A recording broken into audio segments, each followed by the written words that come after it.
আমি আর সহ্য করতে পারছি না রাজা। একটু সহ্য করো রানী, দাইমা কেন এখনো আসছে না? রানীর কি হলো গো? নানা ইচ্ছে রাজার যদি সন্তান হয় তাহলে আমি এই রাজ্যের কোনোদিনও রাজা হতে পারবো না। আরে তুমি ভাবছো কেন? ঠিক বলেছো। ও দাইমা, তাড়াতাড়ি বলো মন্ত্রী বাবু, রানীবার বাচ্চা ধরতে যাব। ওই বাচ্চাকে জন্মের সাথে সাথেই তোমাকে মেরে দিতে হবে। না না বাবু, আমি এসব পারবো নি। দাইমা তোমাকে প্রাণদণ্ড দেবো। বহু মূল্য মুক্ত মালা।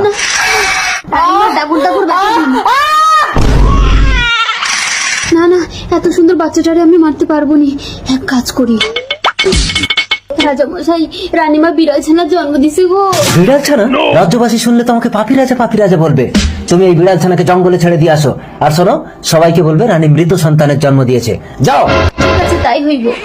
এই যে মহারানী, মহাপুণ্য করেছো, ওঠো। আমার সন্তান, আমার সন্তান। তুমি বিড়াল ছানা জন্ম দিয়েছো, রাজ্যময় আমার নাক কেটে গেছে। এই মুহূর্তে রাজপ্রাসাদ ত্যাগ করে বেরিয়ে যাও, যাও। কেঁদো না দাদা। ভাই প্রতাপ, আমি ভাবছি এই সিংহাসনের উত্তরাধিকারী কে হবে। কেন দাদা, আমি সামলাবো ওই সিংহাসন। কিন্তু ভাই তুই তো নিঃসন্তান।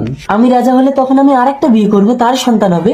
আমি ষড়যন্ত্র করে রানীকে নিঃসন্তান করলাম, আর তুমি রাজা হয়ে আরেকটা বিয়ে করবে? প্রতাপ! দাদা তুমি মরো। আজ থেকে এই রাজ্যের রাজা আমি। আমাকে ক্ষমা করে দাও রাজা মশাই। বাড়িতে কেউ আছে? রানীমা, আমাকে ক্ষমা করে দিবে গো। কি হয়েছে জানেন? ভিন রাজ্যের গুপ্তচর রাজাকে হত্যা করার কারণে আজ থেকে রাজ্যের নতুন রাজা প্রতাপ মিত্র।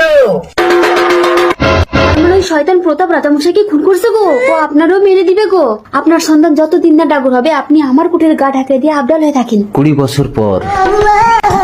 এ কি বড় রানী, তুমি এতদিন কোথায় ছিলে? এসো, আমার বিছানায় তোমাকে জায়গা দেবো। তুই যে হাত দিয়ে আমার বাবাকে মেরেছিলিস, সে হাত দিয়ে আমার মাকে ছুবি না। তার মানে তুই সেই রাজকুমার, মরিসনি। ষড়যন্ত্র কি শুধু আপনারাই আটতে জানেন?